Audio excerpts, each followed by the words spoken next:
The bitter November wind cut through my thin waitress uniform as I huddled near the service entrance of Nocturne, Chicago's most exclusive restaurant. My fingers trembled, partly from cold, partly from exhaustion.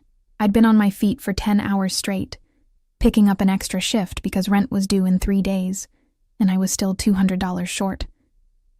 Alina, breaks over. The Sokolov party just arrived. Marcus, the floor manager, thrust his head through the doorway, his perpetually furrowed brow deepening when he saw me. Jesus, pull yourself together. These are important clients. I nodded, smoothing my black skirt and adjusting my collar. Important clients meant wealthy Russians, which meant the possibility of better tips if I could make them comfortable. It also meant I could finally put my linguistics degree to good use, even if it wasn't exactly the diplomatic career I'd once dreamed of. The main dining room hummed with quiet conversation and the delicate clink of crystal. Nocturne wasn't merely expensive. It was theatrical, with its soaring ceilings, midnight blue walls, and constellation of hanging lights that mimicked stars against an evening sky. It was a place I could never afford to dine in myself, yet I spent 5 nights a week serving those who could. I approached the private dining room, a secluded alcove separated from the main area by heavy velvet curtains. Before I could announce myself, I heard heated voices speaking rapid Russian. "This territory is non-negotiable, Dmitri." A male voice, low and controlled, but with an edge that made the hair on my arms stand up. "You have until the end of the month." I hesitated, hand frozen midair. The conversation wasn't meant for outsiders' ears.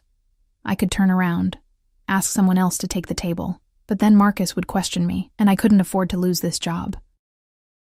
Drawing a deep breath, I knocked twice and parted the curtains with my practiced professional smile. "Good evening, gentlemen. Welcome to Nocturne." 7 men occupied the table, but my eyes were immediately drawn to him. He sat at the head of the table, a tumbler of amber liquid untouched before him. Unlike the others in their flashy suits and excessive jewelry, he wore a simple black ensemble that seemed to absorb the light around him. His jawline could cut glass, partially obscured by a neatly trimmed beard that didn't quite hide a thin scar running along his right cheek. But it was his eyes that held me, slate gray and utterly still, like the surface of a frozen lake.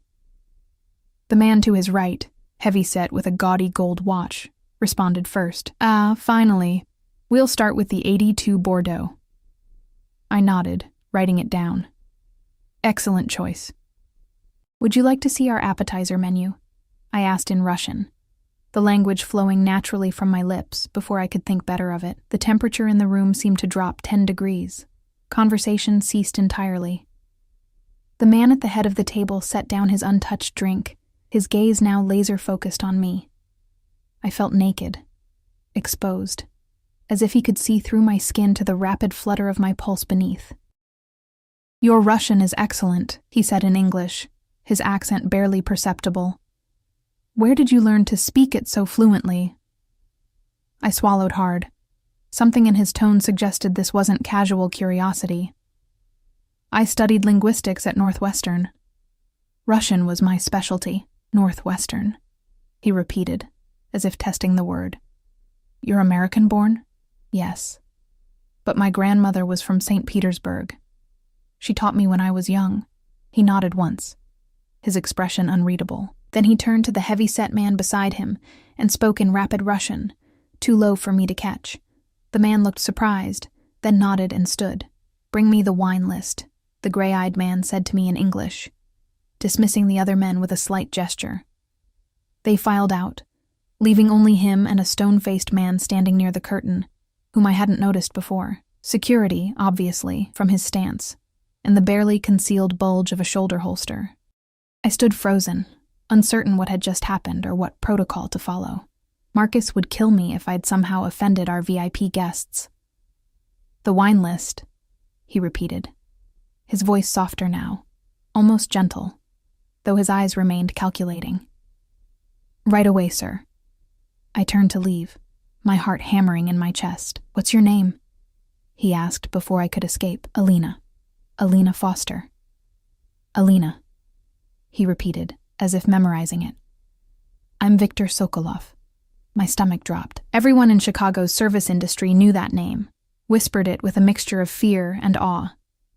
Viktor Sokolov, the Russian businessman whose legitimate enterprises, nightclubs, real estate developments, import businesses, were rumored to be fronts for something much darker. I'd served wealthy men before, powerful men, but never someone who carried the weight of so many whispered warnings. Bring the wine list to my office upstairs, Alina Foster, room 301. It wasn't a request. I nodded and backed out through the curtains, my legs trembling beneath me. The restaurant occupied the ground floor of a renovated historical building. The upper floors were private offices, including, apparently, one belonging to Sokolov. Marcus intercepted me immediately. What the hell happened? The whole party just left except for Sokolov. I don't know. He asked for the wine list in his office, room 301.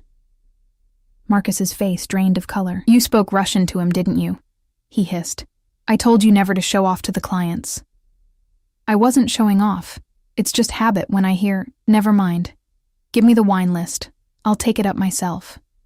But before he could grab it from my hands, the stone-faced security man appeared at my elbow. Mr. Sokolov specified the waitress should bring it, he said flatly. Marcus looked like he might protest, then seemed to think better of it. He thrust the leather-bound wine list into my hands. Don't screw this up, he muttered. The security man gestured toward the staff elevator. I followed him, clutching the wine list like a shield. As the elevator doors closed, encasing me in the small space with this hulking, silent man, I realized I might have made a terrible mistake. Is Mr. Sokolov upset with the service? I ventured. The man didn't even glance at me. Mr. Sokolov doesn't get upset. He gets even. My mouth went dry. What had I done to offend him? Was speaking Russian some kind of territorial offense? Or had I overheard something in that brief exchange that I shouldn't have? The elevator opened directly into a plush waiting area. The security man guided me down a hallway to a heavy wooden door with the number 301 etched in gold. He knocked once, then opened it without waiting for a response, gesturing for me to enter. I stepped into what could only be described as a power office, spacious, with floor-to-ceiling windows overlooking the Chicago skyline. A massive desk dominated one end, while a seating area with leather couches occupied the other. The walls were lined with books in multiple languages and what appeared to be authentic Russian art. Viktor Sokolov stood with his back to me, gazing out at the city lights. He'd removed his jacket, and his white shirt stretched across broad shoulders, the fabric so fine it seemed to shimmer in the dim light. The wine list, sir, I said, hating how my voice quavered. He turned, and I realized why he'd dismissed his associates. His carefully controlled expression had slipped, revealing something raw and dangerous. He crossed the room in 3 long strides, taking the wine list from my hands and setting it aside without a glance. Do you know who I am, Alina Foster? He asked quietly. I nodded, unable to form words as he circled me slowly, like a predator assessing its prey. Then you understand that I don't believe in coincidences. He stopped directly in front of me. A woman who speaks flawless Russian appears at my private dinner, the same dinner where I'm discussing matters of considerable sensitivity. I'm just a waitress, I whispered. I've worked at Nocturne for 8 months. You can check with... I already have. While you were coming up in the elevator, he nodded toward a laptop on his desk, where I glimpsed what looked like my employee file. Northwestern University, graduated with honors in linguistics, specializing in Slavic languages, minor in international relations. Yet here you are, serving overpriced wine to men like me. Heat crawled up my neck. The economy isn't kind to liberal arts majors. A ghost of a smile touched his lips, transforming his face so completely that for a moment I forgot to be afraid. No, it isn't, but still, an interesting career path. It pays the rent. Most months, anyway. He studied me for another long moment. I fought the urge to fidget under his scrutiny, to explain that my student loans had crushed my dreams of graduate school, that my grandmother's medical bills had drained what little savings I'd managed to accumulate. But something told me Viktor Sokolov wasn't interested in my financial hardships. Your accent, he said finally. Northern region, but with certain inflections I can't quite place. My grandmother was from St. Petersburg, but she lived in Moscow for many years before emigrating. I probably picked up a mixture. He nodded, as if I'd confirmed something. And do you often translate for interested parties? The question carried a weight I didn't understand. I'm not a professional translator, if that's what you're asking. That's not what I'm asking. His voice hardened. Let me be direct. The FBI and CIA both actively recruit linguistics graduates, particularly those specializing in Russian. Have you had any contact with either agency? My blood turned to ice. No, I'm not. I wouldn't. I stopped, took a breath. I'm not working for anyone but Nocturne, Mr. Sokolov. He watched me closely, searching for deception. A pretty girl with your skills could find more lucrative employment than waiting tables. Not without connections, I said, more bitterly than I intended. Something shifted in his expression. Interest, perhaps, or calculation. He moved toward his desk, pressing a button on his phone. Bring tea, he instructed, then gestured to one of the leather chairs opposite his desk. Sit. It wasn't an invitation. I perched on the edge of the seat, hyper-aware of my waitress uniform, the small stain on the sleeve from a spilled soup appetizer, the runs in my stockings carefully hidden beneath knee-high boots I'd bought secondhand. He sat across from me, leaning back in his chair with casual authority. You heard something in that room downstairs. Something in Russian. I hesitated. Denying it would be pointless. He'd seen my reaction. Just a few sentences. Something about territory being non-negotiable. His jaw tightened. And what did you make of that? Nothing, I said honestly. I assume you're in real estate. He laughed then. The sound so unexpected it startled me. Real estate. Yes, you could say that. A knock at the door interrupted us. The security man entered with a silver tea service, setting it on the desk before withdrawing silently. Victor poured 2 cups, adding a spoonful of jam, not sugar, to one before sliding it toward me. Russian style, he explained. My mother's recipe. I accepted the cup, the warmth seeping into my cold fingers. The tea was strong and fragrant, the sweet tartness of the jam balancing the bitterness.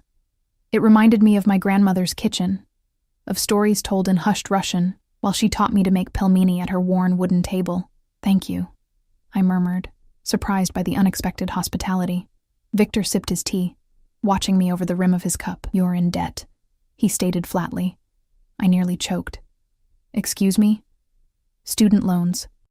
Medical bills for your grandmother. Cancer, yes? And your apartment in Wicker Park isn't cheap, even with 2 roommates. A chill ran through me that had nothing to do with the November cold outside. How could you possibly know that? He didn't answer directly. I have a proposition for you, Alina Foster. I'm not interested in... Don't insult me by assuming you know what I'm offering. His voice remained calm, but his eyes flashed with something dangerous. I need someone with your skills. Someone who can translate documents, attend meetings as my interpreter. Someone who understands both cultures and can move between them seamlessly. I blinked, trying to process what he was saying. You want to hire me as a translator? As my personal assistant. The position includes a generous salary, benefits, and an apartment in my building on Lakeshore Drive. He named a figure that made me dizzy. 5 times what I made at Nocturne. Your grandmother's medical care would also be covered. I have connections with specialists at Northwestern Memorial. It was too perfect, too precisely tailored to my desperate situation. Why me? You must have dozens of qualified translators at your disposal. I don't trust easily, Alina, but I trust what I can see with my own eyes. And what I see is someone intelligent, someone who needs a lifeline, and someone who now knows enough about my business that leaving you serving drinks to my competitors would be imprudent. The threat was velvet-wrapped, but unmistakable. I set down my teacup with trembling fingers. So it's not really a choice. His expression softened fractionally. We always have choices. Yours is between continuing to struggle, drowning in debt while your grandmother's condition deteriorates, or accepting my offer and changing both your lives overnight. And if I say no, then you walk out of here and return to your life. But you'll be watched, carefully. And if I discover any connection between you and law enforcement, past, present, or future, our next conversation won't be over tea. I should have been terrified. I should have run from that office, reported the implied threat to someone. But as I looked at Victor Sokolov, at the empire he'd built, at the power he wielded with such casual confidence. I felt something unexpected stir within me, not just fear, but fascination, and beneath it all, a whisper of opportunity I'd thought forever beyond my reach. When would I start? I heard myself ask. Victor's lips curved into a smile that transformed his harsh features. It was the smile of a man who rarely lost. Immediately. In fact, he checked his watch, an elegant timepiece that probably cost more than my annual salary. I don't think you'll be returning to Nocturne at all. But my shift, I can't just disappear. I need to give notice, collect my things from my apartment. All taken care of. Your manager has been informed that you've been hired away. As for your apartment, he pressed a button on his phone again. Alexei will escort you there now to collect whatever you need for tonight. Tomorrow we'll arrange for the rest.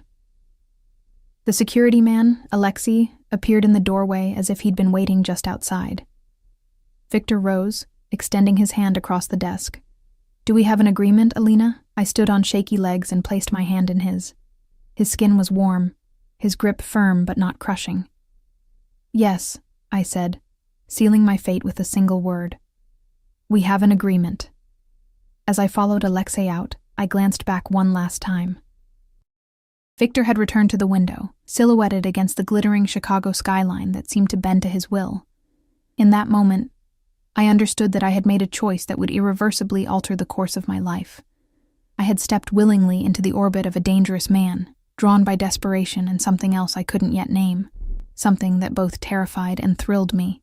And as the heavy door closed behind me, I couldn't shake the feeling that I had just traded one form of captivity for another. Only time would tell whether my golden cage would prove to be my salvation or my ruin. The ride to my apartment was silent and tense. Alexei drove a sleek black Escalade with tinted windows so dark they were nearly opaque, navigating through Chicago's nighttime traffic with practiced ease. I sat in the back, my mind racing. Had I really just quit my job and agreed to work for a man who was almost certainly involved in organized crime? What would my grandmother say if she knew? My phone buzzed in my pocket, a text from my roommate, Zoe. Where are you? Marcus is freaking out. I stared at the screen, unsure how to respond. How could I explain what had just happened when I barely understood it myself? Got a new job, coming to get some things. We'll explain later. I typed back, knowing it was woefully inadequate. Alexei parked in front of my building, a converted warehouse with exposed brick and perpetually broken elevators. He followed me silently up 3 flights of stairs, maintaining a respectful distance, but making it clear I wasn't going anywhere without him. You don't have to come inside, I said as I fumbled for my keys. I'll just be a few minutes. His expression didn't change. Mr. Sokolov's instructions were specific. I stay with you. I pushed open the door to find Zoe and our other roommate, Tasha, sitting at our tiny kitchen table, both looking up in surprise. Alina! What the hell? Marcus called saying you abandoned your shift and... Zoe's words died in her throat as she caught sight of Alexei looming in the doorway. Who's that? This is... my new employer's colleague. The words sounded ridiculous even to my own ears. I need to pack some things. I'll be staying somewhere else for a while. Tasha stood, her arms crossed protectively. Are you in some kind of trouble? No, nothing like that. It's a great opportunity, a private translation job. I moved toward my bedroom, avoiding their concerned gazes. I'll call you tomorrow and explain everything. My room was barely large enough for a double bed and a dresser, but it had been my sanctuary for the past 2 years. I grabbed my largest duffel bag and began stuffing it with essentials.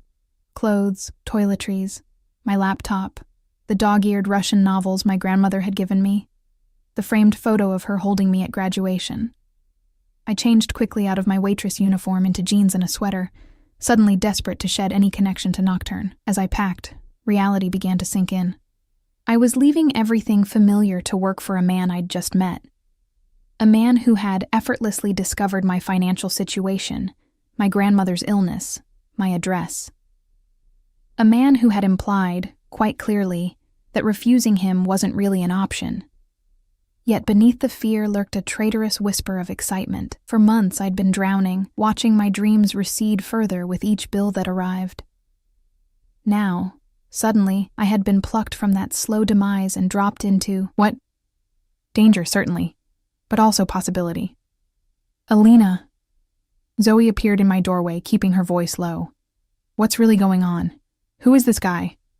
I zipped my bag closed. His name is Viktor Sokolov. He needs a Russian translator and assistant. Her eyes widened. Sokolov? The nightclub owner?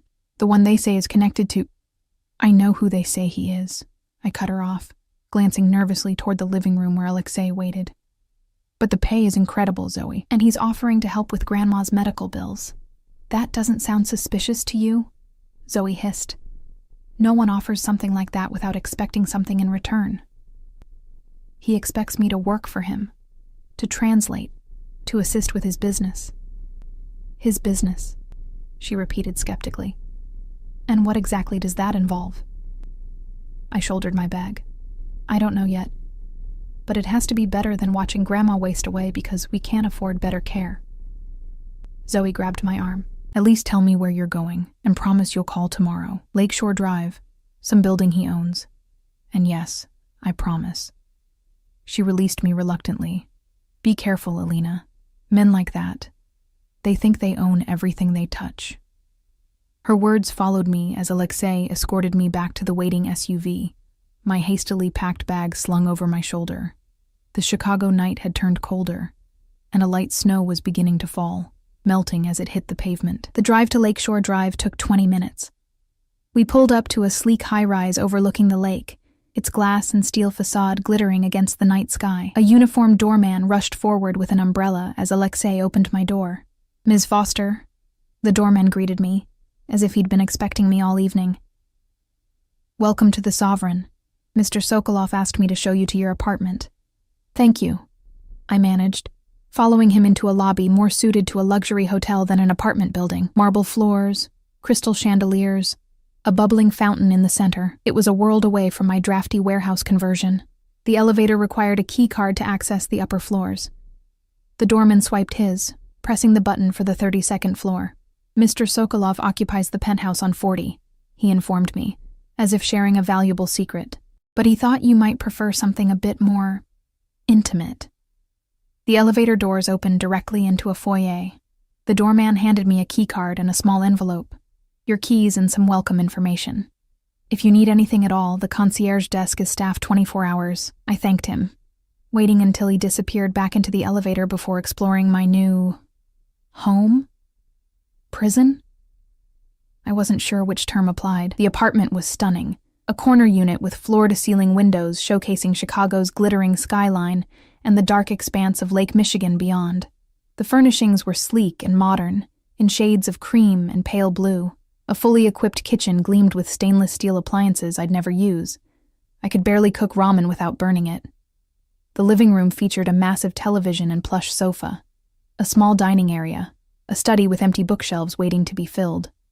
And through a set of double doors, a master bedroom with the largest bed I'd ever seen, draped in what looked like impossibly expensive linens. The attached bathroom had a rainfall shower and a deep soaking tub that made me want to weep with longing.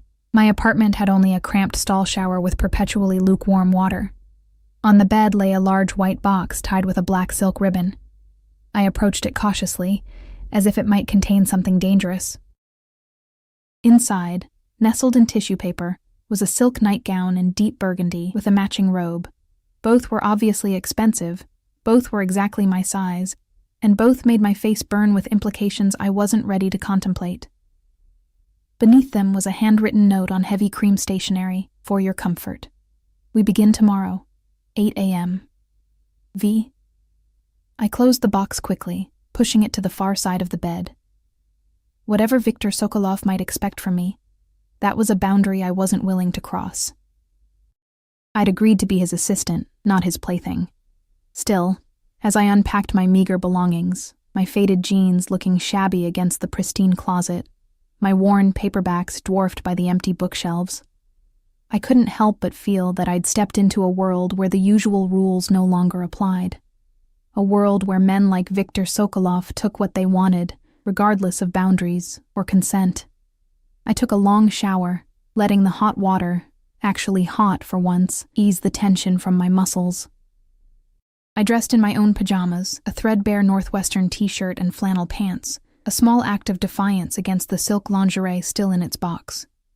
Sleep seemed impossible, but exhaustion eventually won out. I drifted off to the unfamiliar sounds of the luxury building, the distant hum of the heating system, the occasional ping of the elevator, the muffled voices of wealthy neighbors returning from late dinners or theater outings. So different from my apartment, with its shouting neighbors and perpetually barking dog and garbage trucks at 4 a.m., I awoke to sunlight streaming through windows I'd forgotten to cover and the disorienting sensation of not knowing where I was. For a moment, I thought I was back in my childhood bedroom. Then reality crashed down, and I remembered. Viktor Sokolov. The offer I couldn't refuse, the apartment that wasn't really mine. My phone showed 7:15 a.m. and 3 missed calls from Zoe. I'd call her back later, when I had something concrete to tell her. First, I needed coffee and time to prepare myself for whatever the day might bring. The kitchen, I discovered, was fully stocked. Premium coffee beans, organic milk, fresh fruit, pastries that looked like they'd come from a high-end bakery. I brewed a pot of coffee stronger than I usually made it, needing the extra caffeine to sharpen my wits. At 7:55, as I was deliberating over what to wear, how did one dress for a first day as a Russian mobster's assistant, my phone rang with an unfamiliar number. "Good morning, Ms. Foster," a crisp, professional female voice. "This is Irina, Mr. Sokolov's executive manager. A car is waiting for you downstairs. Mr. Sokolov is expecting you at his private residence." His residence? I'd assumed we'd be meeting at an office. "I'll be right down." I opted for the most professional outfit I'd brought. Black pants, a gray sweater, and ankle boots. My one concession to style was a vintage silk scarf, a gift from my grandmother, which I knotted at my neck, a touch of mascara, a swipe of tinted lip balm, and my hair pulled back into a neat bun, completed what I hoped was a competent, forgettable look. The same black Escalade waited outside, but this time a different man held the door, younger than Alexei, with close-cropped blonde hair and a scar above his left eyebrow. He nodded respectfully as I approached. "Ms. Foster, I'm Mikhail." "Nice to meet you." I slipped into the back seat, mentally cataloging another member of Viktor's security detail. How many men did he have, and were they all former military as their posture and alertness suggested? We drove north along Lakeshore Drive, eventually turning onto a private road that wound through an exclusive enclave of mansions set well back from the street. Mikhail stopped at a gate, pressed his thumb to a biometric scanner, and waited as it swung open silently. Viktor's home was a modernist masterpiece of glass and stone, perched on a bluff overlooking the lake. A series of geometric volumes stacked like a sophisticated puzzle, it managed to be both imposing and somehow organic, as if it had grown naturally from the rocky shoreline. Mikhail escorted me to a massive front door that swung open before we reached it. A slender woman in her 50s, with ash-blonde hair pulled into a severe bun, greeted us in the soaring entry hall. "Ms. Foster, I'm Irina Petrova." Her accent was pure Moscow, her handshake brisk and efficient. "Mr. Sokolov is in his study. Follow me, please." I trailed behind her through the house, trying not to gawk at my surroundings. The interior was minimalist, but clearly expensive, with museum-quality art on the walls and furnishings that looked both beautiful and uncomfortable. We passed several security men stationed throughout the house, each nodding respectfully to Irina as we passed. She stopped before a set of double doors, knocking once before opening them. "Ms. Foster is here, sir." Viktor Sokolov stood beside a wall of windows overlooking Lake Michigan, silhouetted against the morning light. Unlike the previous night, when he'd been dressed for business in his perfect black suit, today he wore dark jeans and a charcoal cashmere sweater that somehow made him look more dangerous, not less. "Alina, welcome." He turned, gesturing toward a seating area with 2 leather chairs facing each other across a chess table. "Did you sleep well?" "Yes, thank you." The lie came easily. "The apartment is very nice." "I'm glad you approve." He smiled slightly, as if he knew exactly how overwhelmed I'd been. "Please sit. Coffee? I nodded, perching on the edge of one of the chairs. Irina appeared with a silver tray bearing an ornate samovar and delicate porcelain cups. That will be all for now, Irina, Victor said, dismissing her with a nod. When the door closed behind her, he turned his full attention to me. I imagine you have questions. I accepted the coffee he offered, buying time by taking a small sip. It was perfect, strong and smooth, with a hint of cardamom. Several, actually, starting with what exactly you expect me to do. Direct. I appreciate that. He leaned back in his chair, studying me. Your official title is Personal Assistant and Cultural Liaison. You'll manage my schedule, translate documents, accompany me to meetings with Russian clients, and ensure nothing is lost in translation, linguistically or culturally, and unofficially. A flicker of approval crossed his face.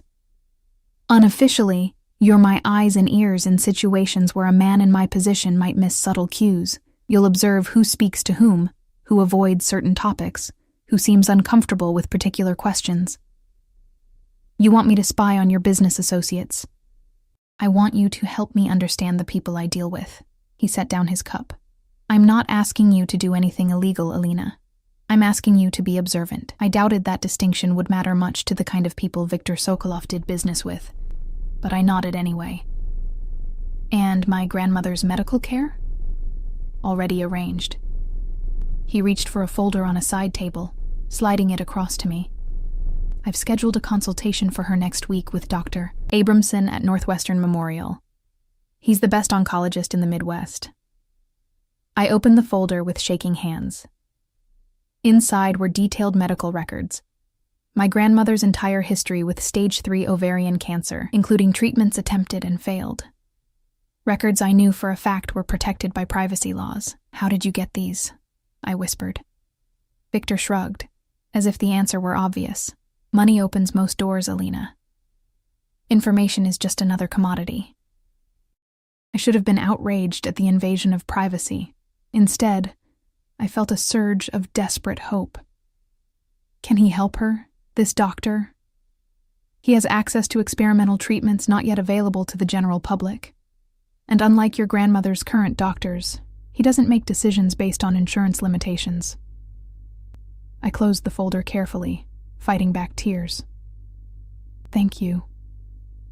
Victor watched me, his gray eyes unreadable.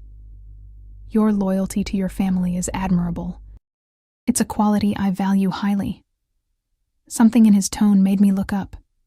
There was an intensity to his gaze that hadn't been there before, an almost predatory focus that made my pulse quicken. I should warn you, Alina, I'm not an easy man to work for. I demand perfection, absolute loyalty, complete discretion. He leaned forward slightly. In return, I'm generous with those who prove themselves valuable. But I do not tolerate betrayal. The threat was clear, but it was more than that. There was something almost possessive in the way he looked at me, as if he'd already categorized me as belonging to him in some fundamental way. I understand, I said, though I wasn't sure I did, not fully. Do you? He stood abruptly, moving to his desk and retrieving another folder. Your background check was comprehensive, but there are gaps. 6 months last year where you seem to have disappeared. No employment records, no rental agreement, no credit card usage. I froze, my coffee cup halfway to my lips. You investigated me. Of course I did. I don't invite strangers into my home, into my business, without knowing exactly who they are. His voice hardened. Where were you during those 6 months, Alina? The room suddenly felt too warm, too close. I set down my cup carefully. I was with my grandmother in Philadelphia. After her diagnosis, I stayed in her apartment, used cash from my savings. There's no mystery. He studied me for a long moment, as if weighing the truth of my words. And the man you were seeing before that? James Mercer? My blood ran cold. James was a part of my life I'd tried very hard to forget. That ended over a year ago. It's not relevant to anything. Everything about you is relevant to me now. Victor returned to his chair, his movements fluid and controlled. Mercer works for the Chicago Tribune. Crime Beat, specializing in organized crime investigations. I'm aware of what he does. My voice came out sharper than I intended. We dated briefly. It didn't work out. End of story. Is it?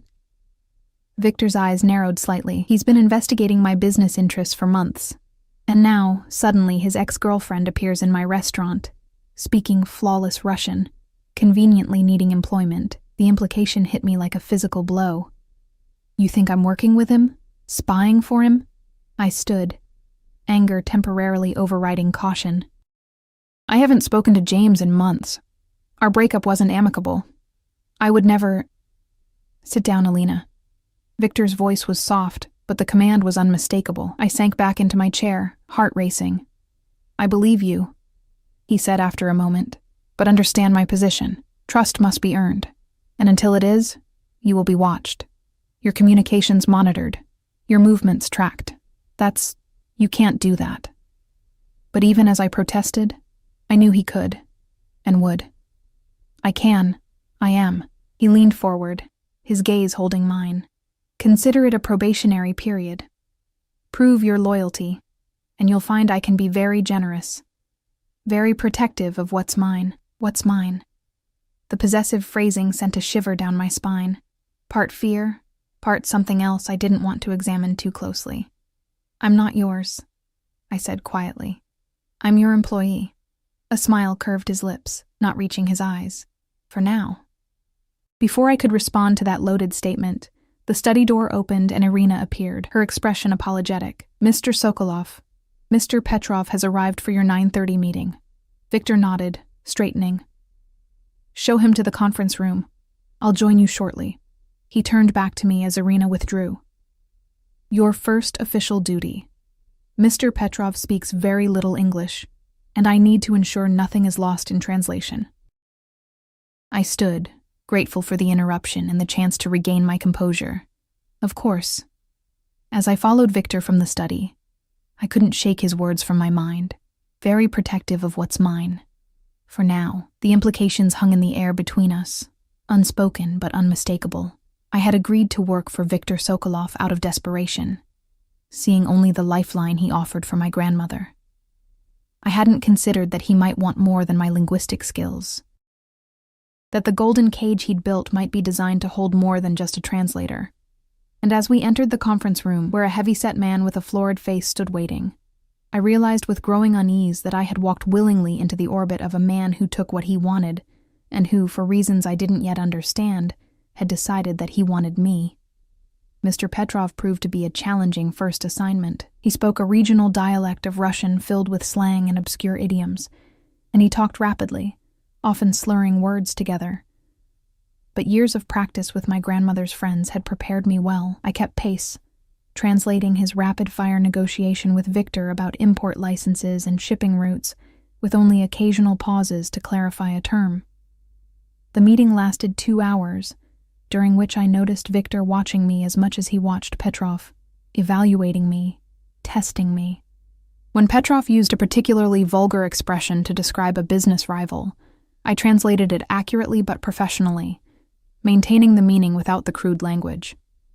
Victor's lips twitched in what might have been approval. When Petrov finally left, escorted out by Mikhail, Victor turned to me. You did well. Most translators would have softened his more colorful expressions. You said you wanted accurate translations. Nothing lost. Indeed. He checked his watch. We have another meeting at 1, a business lunch with American investors. You won't need to translate, but I want you to observe.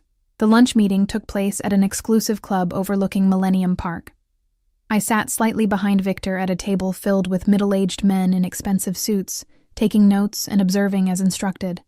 They discussed a real estate development, a luxury hotel and shopping complex, with such casual mention of 8-figure sums that it made my student loan debt seem laughably insignificant by comparison. What struck me most was the deference they showed Victor. These were clearly powerful men in their own right. CEOs, hedge fund managers, real estate moguls. Yet they yielded to him in subtle ways. They waited for him to speak before offering opinions. They sought his approval with small glances. They laughed too readily at his rare attempts at humor. They feared him, I realized. Not overtly, but in the way prey animals instinctively fear predators. A bone-deep recognition of danger barely concealed beneath a civilized veneer. After lunch, we returned to Victor's mansion. He disappeared into his study with Irina, leaving me to wait in a sunlit sitting room with a view of the lake. An hour passed, then another. I was beginning to wonder if I'd been forgotten when Irina appeared. Mr. Sokolov would like you to join him for dinner, she announced. There are suitable clothes in your apartment. Mikhail will take you there and bring you back at 7. I can just wear what I have on, I began. But Irina's expression made it clear this wasn't a suggestion. 7 o'clock, she repeated. Don't be late. Back at the apartment, I found not one but several garment bags hanging in the closet, none of which had been there that morning. Each contained an evening outfit, complete with accessories, all in my size, all from designers I'd only read about in magazines. The least revealing was a black dress with a high neck and long sleeves. Fitted, but not inappropriately so. I chose that one, along with the simple pearl earrings that accompanied it. As I dressed, I couldn't help but wonder about the other women who must have come before me. Had they lived in this apartment too? Worn clothes Victor selected? Sat across from him at dinner, wondering about his intentions? The thought made my stomach twist with something that felt uncomfortably like jealousy. Mikhail arrived precisely at 6:45, his expression betraying nothing when I emerged in the black dress. The drive back to Victor's mansion was silent, but I felt a growing tension coiling within me. This was more than a business dinner, we both knew it. Victor waited in the foyer when I arrived, dressed now in a tailored suit that emphasized his broad shoulders and lean waist. His eyes swept over me, lingering just long enough to make heat rise to my cheeks. The dress suits you, he said simply, offering his arm. I thought we might eat on the terrace. The weather has cleared, and the view of the lake is exceptional at sunset. The terrace was actually a rooftop garden, accessible by a private elevator from the master suite. Despite the November chill, it was comfortably warm thanks to discreetly placed heaters. A table had been set for 2, with candles flickering in hurricane lamps, and a bottle of wine already breathing. This is not what I expected, I admitted as he held my chair. What did you expect? Victor poured wine into delicate crystal glasses. I don't know. Something less. I gestured at the intimate table setting, the candlelight, the rose petals scattered among the hurricane lamps. Less romantic. He smiled slightly, taking his seat across from me. Is it so strange that I might enjoy beautiful things in beautiful settings? Before I could respond, a server appeared with the first course. A delicate beet salad with goat cheese and candied walnuts. It was followed by a parade of exquisite dishes, seared scallops, rack of lamb, a chocolate soufflé that melted on my tongue. Throughout the meal, Victor asked questions about my childhood, my studies, my interests, all while skillfully evading questions about his own past. You're very good at that, I observed as we finished dessert. At what? Learning everything about me while revealing nothing about yourself. He smiled, swirling the last of his wine. An occupational hazard. In my position, privacy is more than a preference. It's a survival tactic. Yet you've invaded my privacy completely. I didn't mean to sound bitter, but the wine had loosened my tongue. My medical records, my financial situation, my ex-boyfriend. A necessary precaution. His expression hardened slightly. I don't apologize for protecting myself and my interests. And am I one of your interests now? The question slipped out before I could stop it. Victor set down his glass, his gray eyes suddenly intense in the candlelight. Yes, he said simply. You are. The directness of his answer left me momentarily speechless. I had expected evasion, perhaps even denial, not this stark confirmation. Why? I finally managed. He considered me for a long moment. You remind me of someone I once knew. Someone who spoke her mind regardless of consequences. Someone who didn't cower, his lips curved in a half-smile. It's refreshing in a world where most people are too afraid to meet my eyes. I'm not afraid of you. The lie tumbled out easily. No? He leaned forward slightly, his voice dropping. You should be. A shiver ran through me that had nothing to do with the evening air. Is that a threat? A fact. Victor stood, moving to the edge of the terrace where the Chicago skyline glittered against the night. I've done things that would terrify you, Alina. I've built my empire on the backs of those who underestimated me, who thought they could take what was mine. I rose, drawn to him despite my better judgment. And what exactly is yours, Victor? He turned, his expression almost predatory in the shadows. Everything you see. His gaze swept over the city spread out beneath us. And now, you, my breath caught. I told you before, I'm not yours. I'm your employee. For now. He repeated his earlier statement, moving closer until I could feel the heat radiating from his body. But I see the way you look at me when you think I'm not watching. The way your pulse jumps when I enter a room. He reached out, his fingertips grazing my neck where my carotid betrayed me with its rapid beating. Your body speaks truths your words deny. I should have stepped back, should have maintained professional distance. Instead, I stood frozen, caught in the magnetic pull of his presence. What happened to the woman I remind you of? I asked quietly. Pain flashed briefly across his features, gone so quickly I might have imagined it.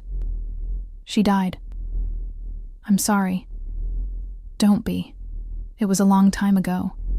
He withdrew his hand, and I felt its absence like a physical loss. My sister was always braver than she should have been, always speaking truth to power, regardless of consequence. Something dark passed behind his eyes. The world punishes that kind of courage.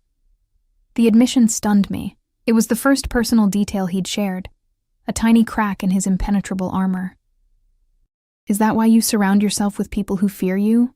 So no one speaks truth to your power? His expression sharpened. Careful, Alina. You said you valued my directness. Did you mean only when it's convenient? For a moment, I thought I'd gone too far.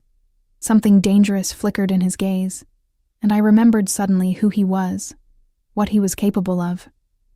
But then, unexpectedly, he laughed, a genuine sound that transformed his harsh features, making him look younger, almost carefree. You really aren't afraid of me, he said, sounding both surprised and pleased. How refreshing. Before I could respond, his phone vibrated in his pocket. He checked it, his expression immediately shuddering. Excuse me, I need to take this.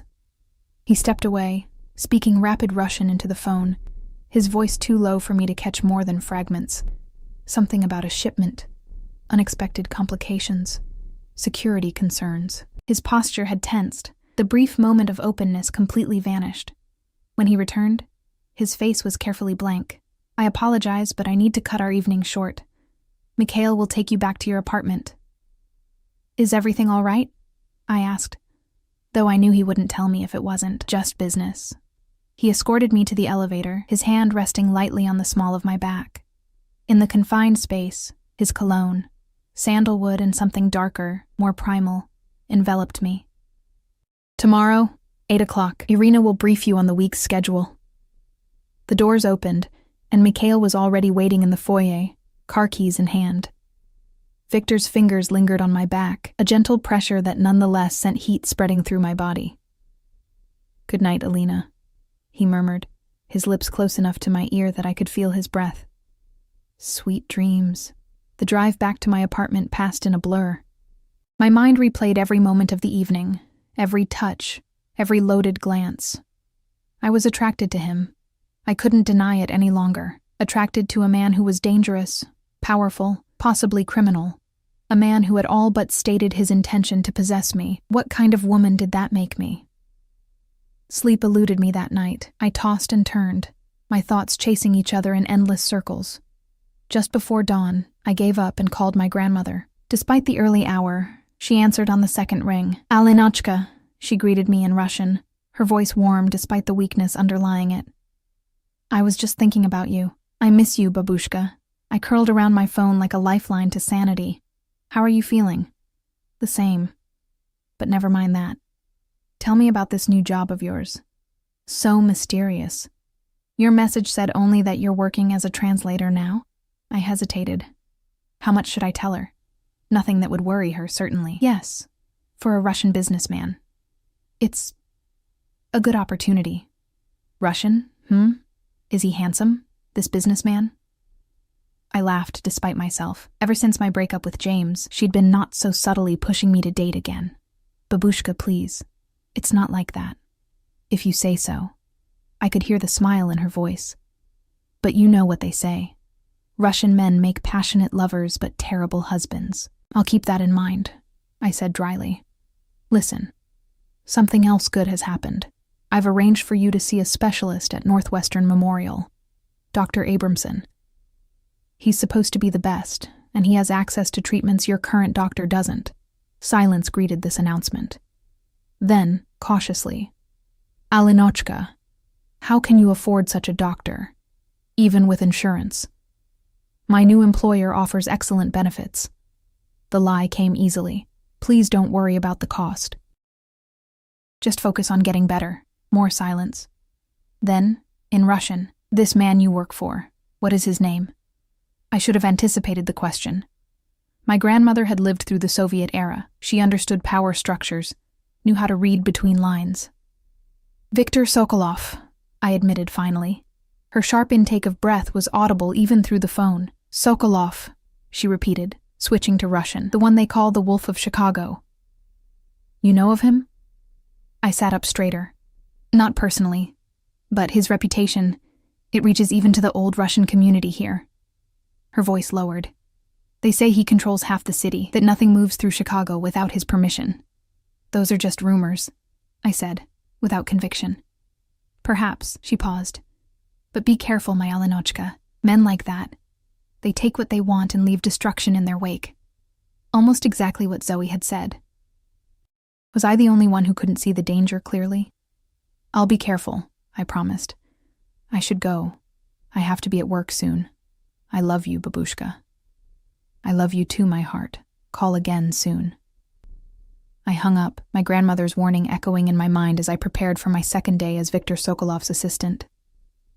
The Wolf of Chicago. The nickname suited him. Predatory, territorial, dangerous when cornered. Mikhail picked me up at precisely 7:30, his taciturn presence now almost familiar. This time, we drove not to Victor's mansion, but to a nondescript building in the West Loop. Unlike his home, this building had multiple layers of security. A gated parking garage with armed guards, biometric scanners at every door, cameras covering every angle. What is this place? I asked, as Mikhail escorted me through a maze of corridors. Mr. Sokolov's primary office. He offered nothing more. We finally reached a large open workspace with perhaps a dozen people, all busy at computers or on phones. To one side was a glass-walled conference room where Victor sat with Irina and several men in suits, studying documents spread across the table. Irina spotted me and hurried over. Good, you're here. Mr. Sokolov has a delegation arriving from Moscow at 11. They'll be expecting traditional hospitality. I've prepared briefing materials for you. She handed me a thick folder. Memorize these profiles before they arrive. The next 3 hours passed in a blur of preparation. I studied the profiles of 6 Russian businessmen, committed their preferences to memory, everything from favorite drinks to personal feuds, and helped arrange a traditional Russian lunch spread. When the delegation finally arrived, I greeted each man by name in Russian, mentioning personal details that clearly pleased them. Throughout the lunch meeting, I translated seamlessly, keeping pace with technical discussions about shipping routes and import regulations. Occasionally, I caught Victor watching me with an expression I couldn't quite interpret, something between approval and possessiveness. After the Russians left, Victor beckoned me into his private office, a space as minimalist and imposing as his home study. You impressed our guests, he said, gesturing for me to sit. Fedorov particularly mentioned your knowledge of his hometown. Thank you. I took the offered seat, acutely aware of being alone with him again. The briefing materials were thorough. I require thoroughness in all things. His gaze lingered on me, making the double meaning clear, which is why I have another task for you. He slid a folder across his desk. Inside was a dossier on James Mercer, my ex-boyfriend. Photos of him entering and leaving his apartment, transcripts of phone calls, copies of recent articles he'd written. What is this? I asked, though it was obvious. Your former lover has become problematic. His latest investigation focuses on my shipping operations. I need to know what he knows. I closed the folder, pushing it back toward him. I told you. I haven't spoken to James in months. We didn't exactly part on good terms. Precisely why he won't suspect your motives if you reconnect. Victor leaned forward, his expression hardening. Call him. Suggest drinks. Reminisce about old times. Find out what he's working on. You want me to spy on him? My voice was flat. To betray his trust. I want you to protect my interests. And by extension, your own. Victor's eyes narrowed slightly. Your grandmother's appointment with Dr. Abramson is tomorrow. It would be unfortunate if complications arose. The threat was veiled but unmistakable. My blood ran cold. You wouldn't. I would do whatever necessary to protect what's mine. He held my gaze unflinching. Make the call, Alina. In that moment, I hated him, hated the power he held over me, hated my own weakness in bending to it. But more than that, I hated that even now, with him threatening my grandmother's care, I still felt that treacherous pull of attraction. Fine, I said through clenched teeth. I'll call him. Victor smiled, the expression not reaching his eyes. Excellent. Arrange to meet him tonight. Mikhail will drive you. You're having me followed? Though I don't know why I was surprised. Not followed. Protected. He stood, signaling the end of our conversation. There are those who would use you to get to me.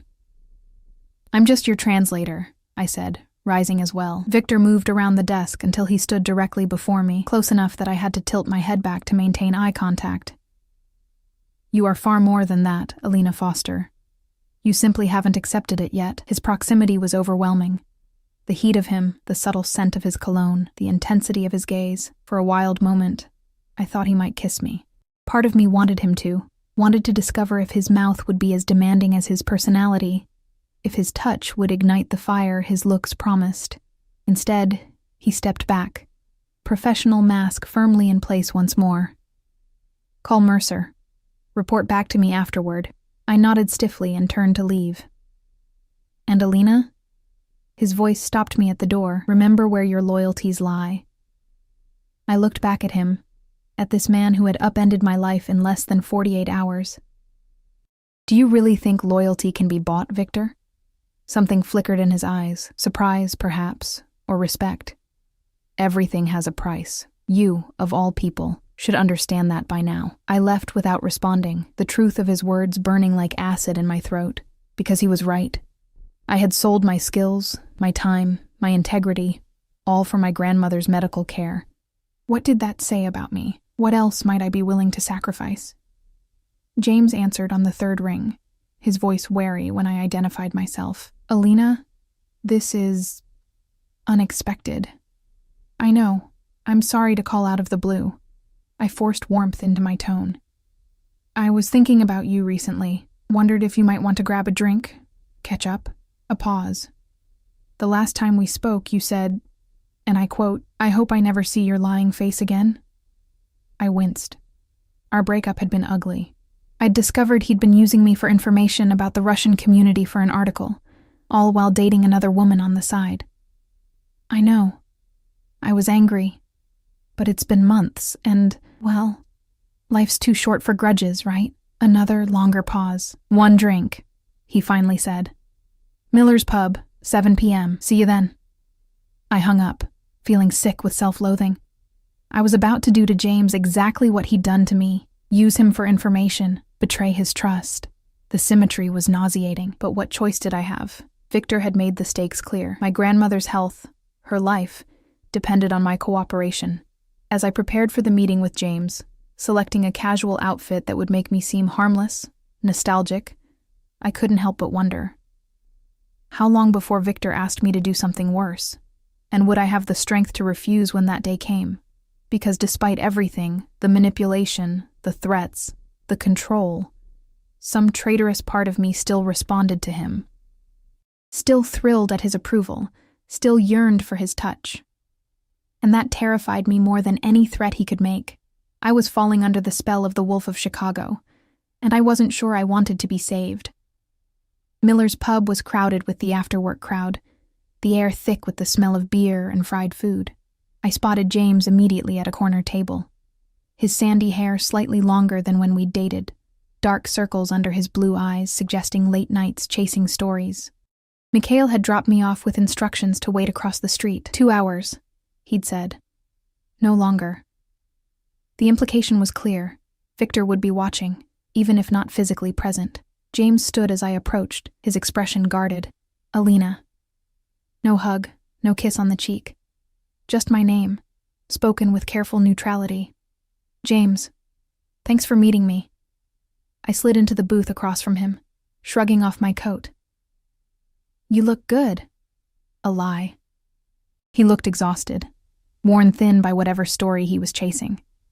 Victor's story, I reminded myself with a pang of guilt. You too. His eyes traced my face, lingering on the pearl earrings I'd forgotten to remove after work. Nice earrings. New? A gift. I removed them quickly, tucking them into my purse. How have you been? Busy.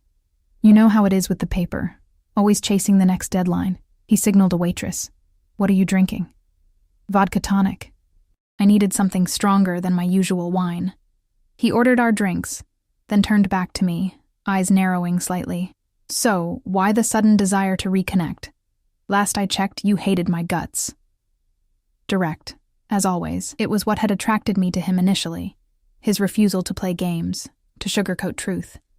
Until I discovered his directness was selective, applied only when it suited him. I ran into Melanie Johnson last week.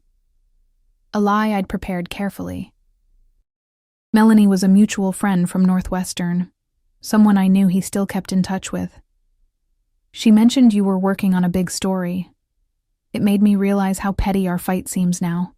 We were good together, before I used you for information and cheated on you. His smile was self-deprecating. Let's not rewrite history, Alina. We both know what I did. Our drinks arrived, sparing me from responding immediately. I took a long sip, the vodka burning pleasantly down my throat. Fair enough. I'm not suggesting we get back together. Just maybe we can be friendly. Friendly? He considered this, studying me over the rim of his whiskey glass. So, what are you up to these days? Still at that fancy restaurant? No, actually, I've moved on, using my degree finally. I traced the condensation on my glass. I'm working as a translator and personal assistant for a business executive. Anyone I know. The question seemed casual, but his reporter's instincts were visibly engaged now, his eyes sharp. Viktor Sokolov. I dropped the name deliberately, watching his reaction. He stilled, his glass halfway to his lips. Sokolov. He set the drink down carefully. How long have you been working for him? Just a few days. It happened suddenly. That, at least, was true. The pay is amazing, and he's arranged specialist care for my grandmother.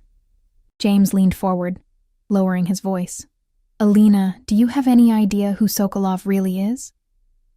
A successful businessman with diverse interests. I recited the public line. Nightclubs, real estate, import-export. That's the sanitized version. His eyes darted around the pub, checking for eavesdroppers. Look, I shouldn't be telling you this, but my current investigation, it's about him, about what he really imports, and it's not just vodka and caviar. My heart rate quickened. This was exactly what Victor wanted to know. What do you mean? James hesitated, internal conflict clear on his face. Finally, he sighed. You need to understand what you've gotten yourself into.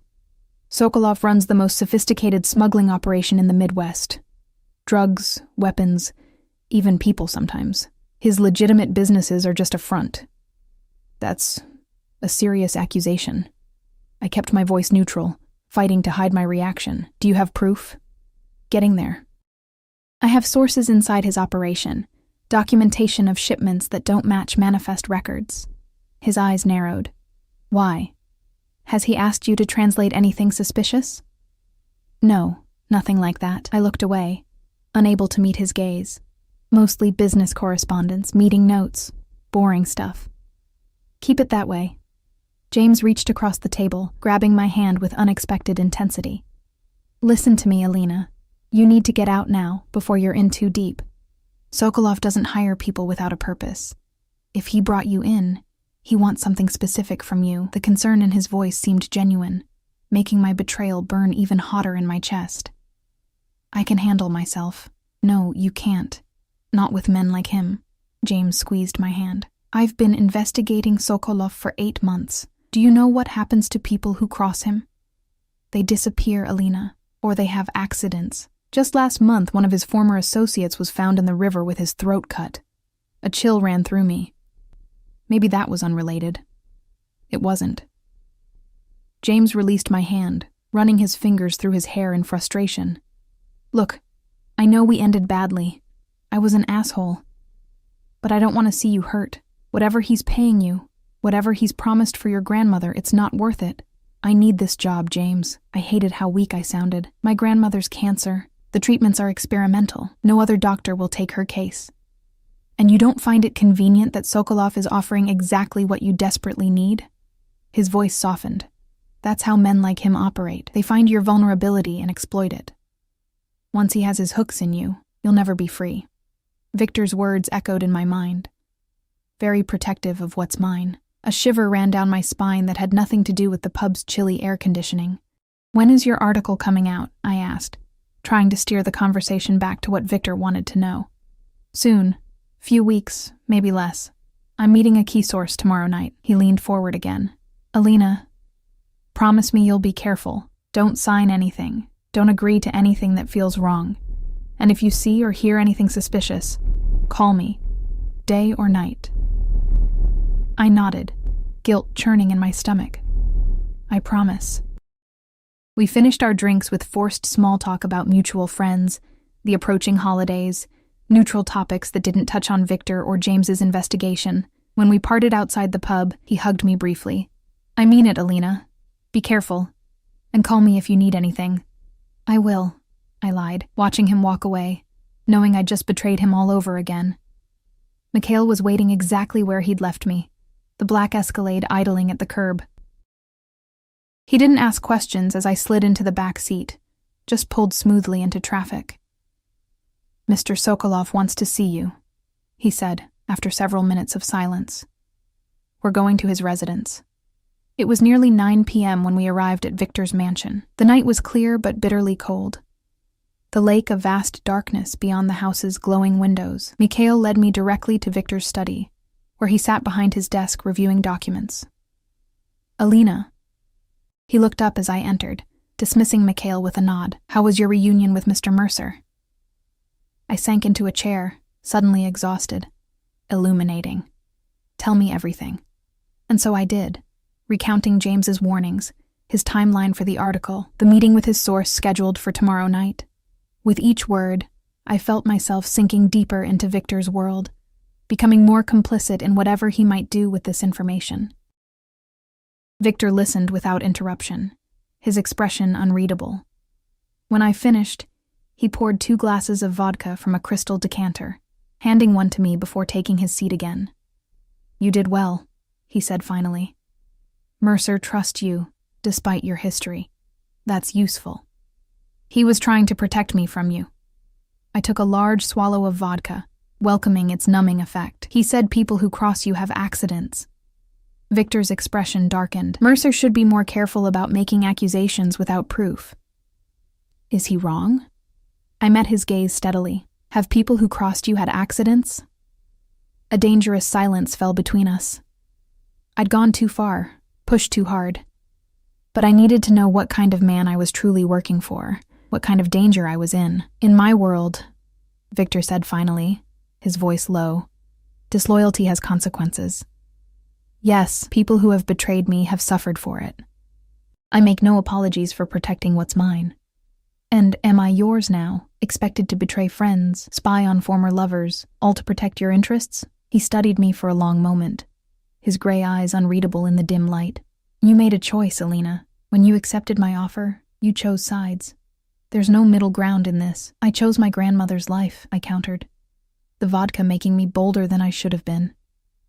"Not to become your spy. Yet here you are, reporting on Mercer's activities." His voice held no judgment, merely stating facts. We all make compromises. The question is whether we can live with them. The truth of his words hit me like a physical blow. I had compromised myself willingly, trading information for my grandmother's care. Where would it end? What else would I be willing to do to keep her alive? I should go, I said, setting down my glass with shaking hands. It's been a long day. Stay. The word was both command and request. It's late, and the weather is turning. There are guest rooms here. I hesitated. Staying in Victor's home felt like crossing yet another boundary, moving closer to the invisible line I'd been approaching since our first meeting.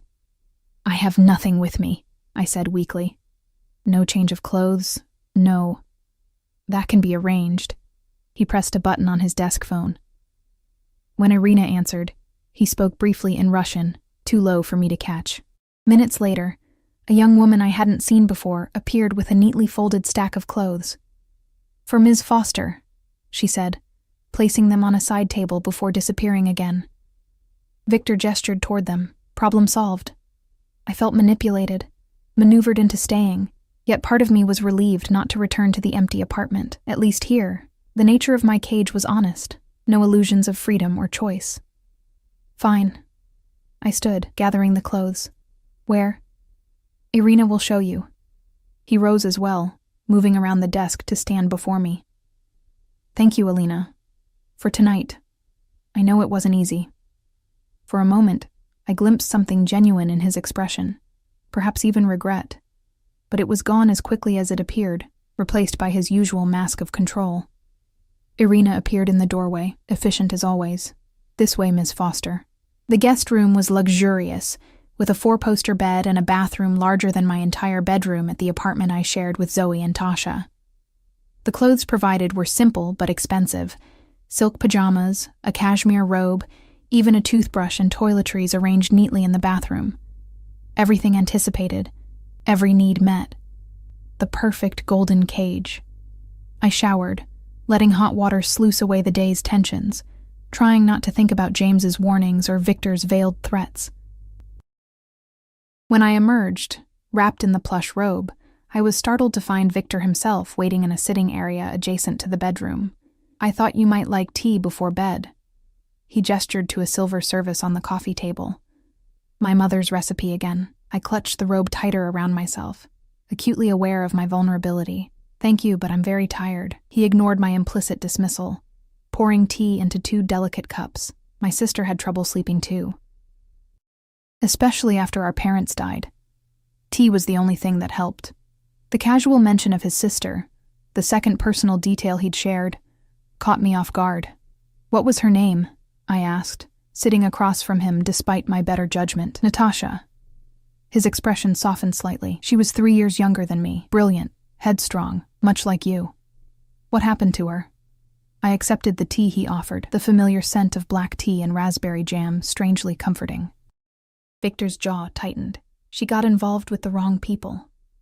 Trusted someone she shouldn't have. He looked away, toward the windows where snow had begun to fall in gentle flurries. She paid for that mistake with her life.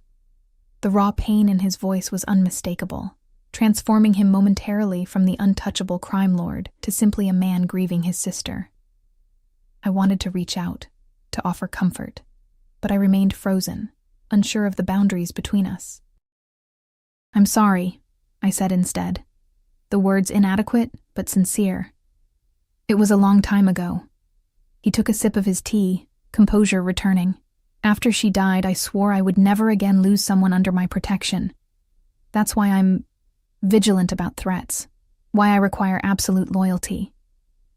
Is that what I am? Someone under your protection? His gaze locked with mine, intense and uncompromising. Yes, whether you want to be or not. I never asked for that, yet here you are. He set down his cup, leaning forward slightly. You could have walked away that first night, Alina. Refused my offer, taken your chances, but you didn't. Something in you recognized something in me. Desperation, I countered. Not recognition.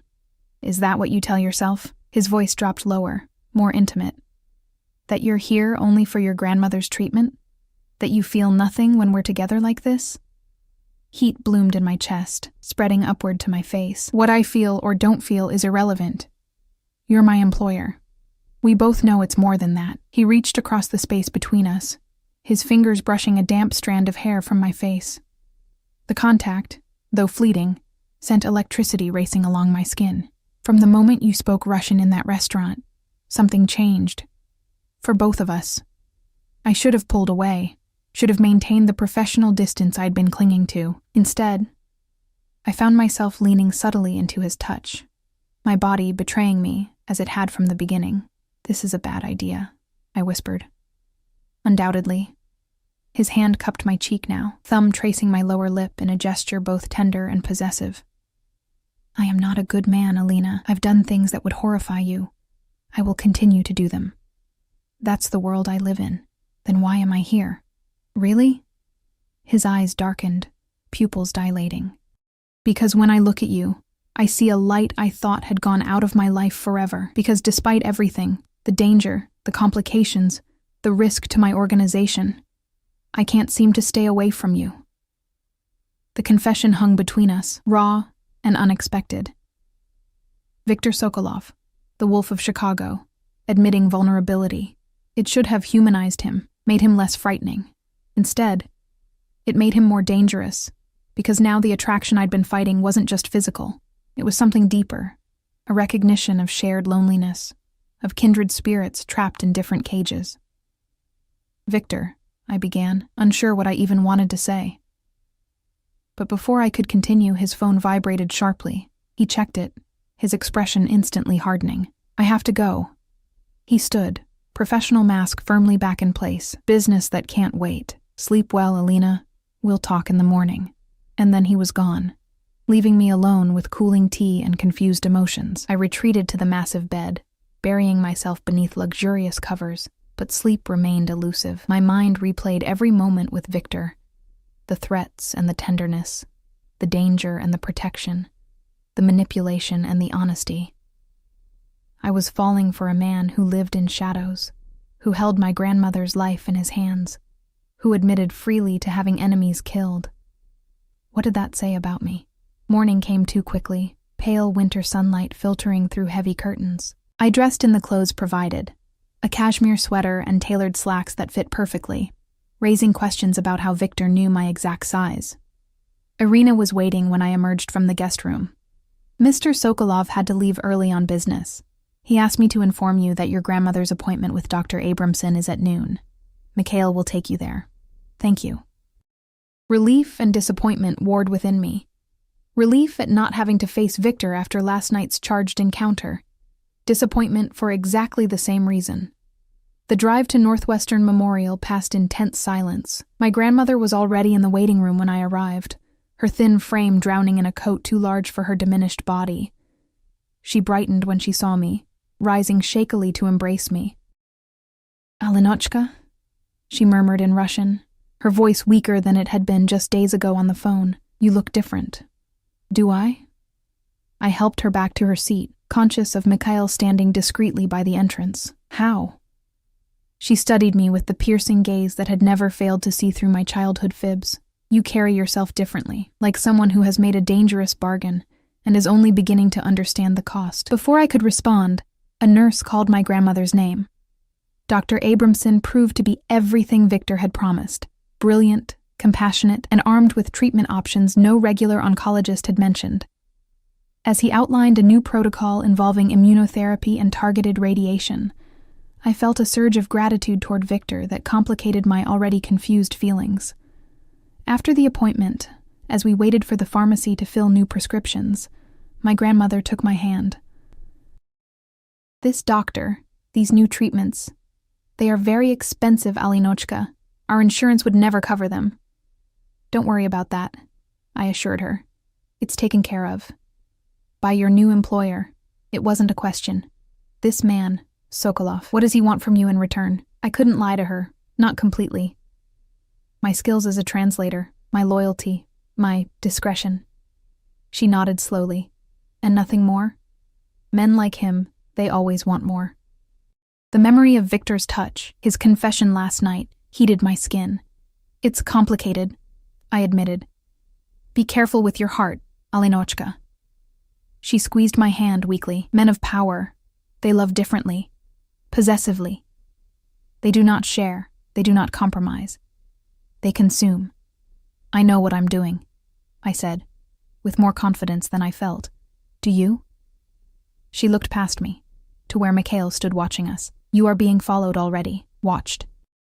The cage may be golden, but it is still a cage. The pharmacist called my name, sparing me from responding. As I collected the medications, my phone buzzed with a text from Victor. How is your grandmother? Is Abramson taking good care of her? I stared at the screen, struck by the domesticity of the inquiry, as if we were any normal couple, as if he hadn't threatened and manipulated me into betraying a former friend just last night. Yes, thank you. New treatment plan looks promising. I hesitated, then added, She likes him. The response came immediately. I'm glad. Come to the office when you're done. We need to discuss Mercer's source. And just like that, the brief illusion of normalcy shattered. I was still Viktor Sokolov's employee, his asset, his possession. The appointment with Dr. Abramson hadn't been generosity, it had been investment, insurance of my continued cooperation.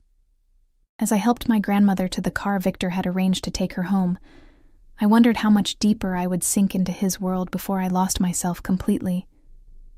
And more disturbing still, I wondered if I would even care when it happened. Because despite everything, the danger, the moral compromises, the golden cage closing around me, a part of me was thriving under Victor's attention, blooming like a flower turned toward dangerous but intoxicating light. I was becoming someone I didn't recognize, someone who made deals with devils and called it survival, someone who felt alive only in the presence of a man who dealt in death. And the most frightening part, I wasn't sure I wanted to go back to who I was before. Victor's office was bustling when I arrived. Men in suits moved purposefully between rooms, speaking in hushed tones. Irina intercepted me in the lobby, her expression tighter than usual. Mr. Sokolov is in a meeting. He asked that you wait in his office.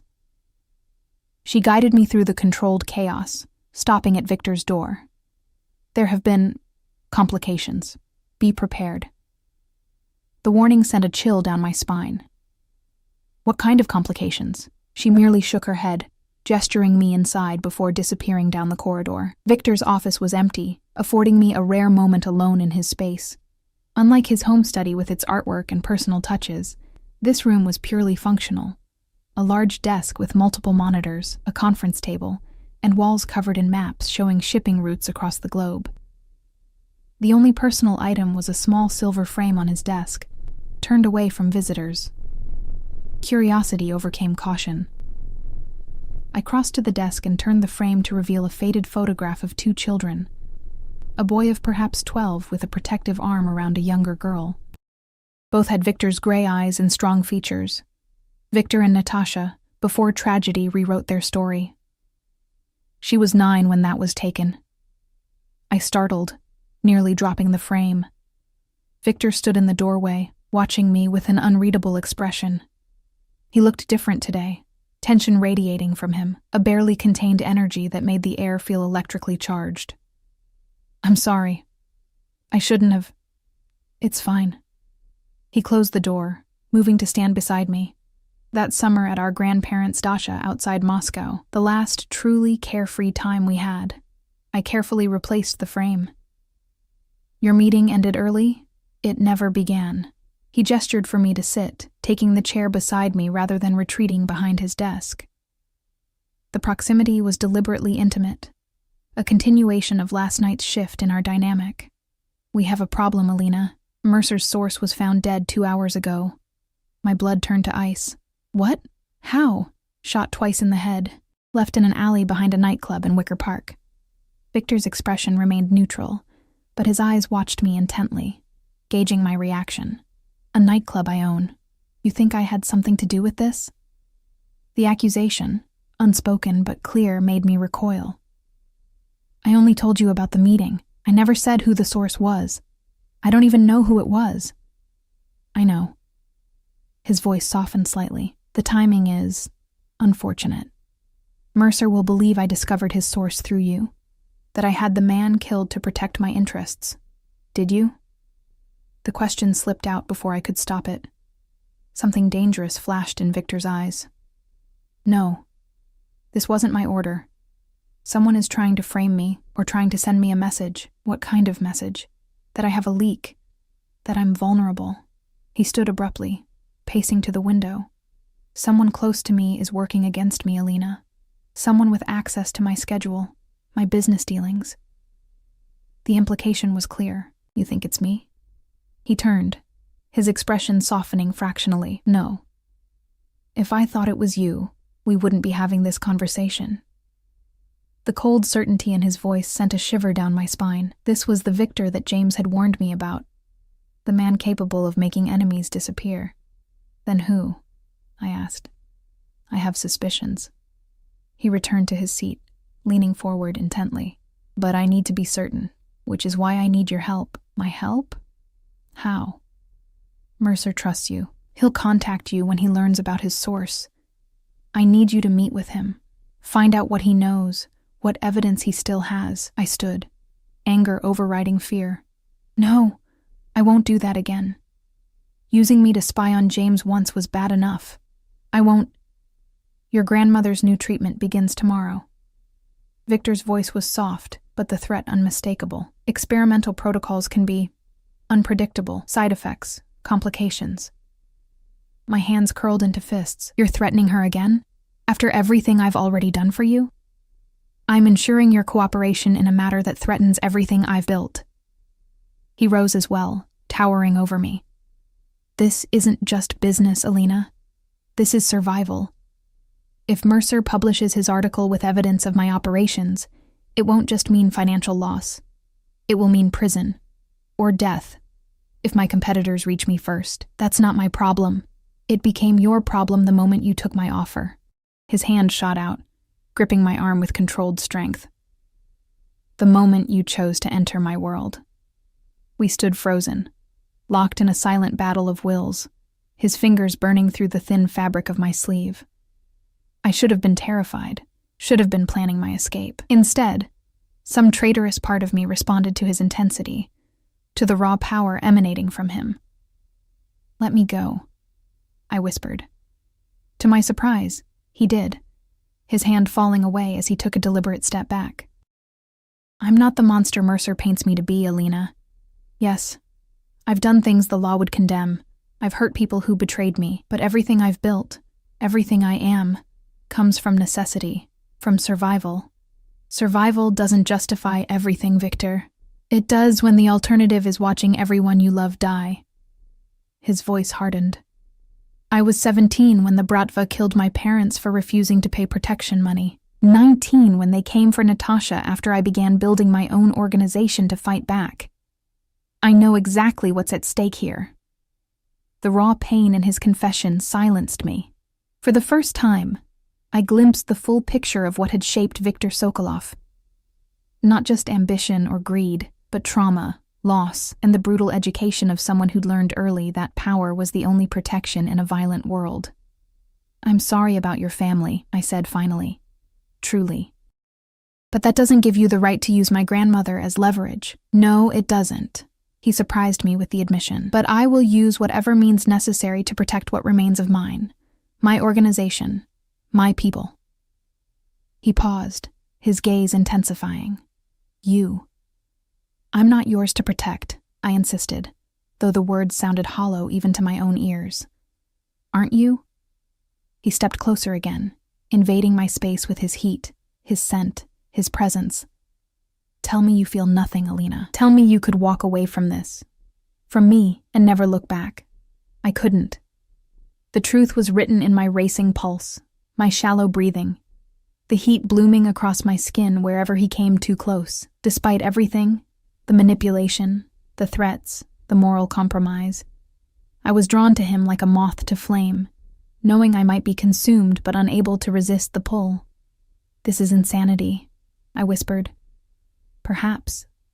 His hand rose to my face, fingertips tracing my cheekbone with surprising gentleness. But sanity is overrated. My phone rang, shattering the moment.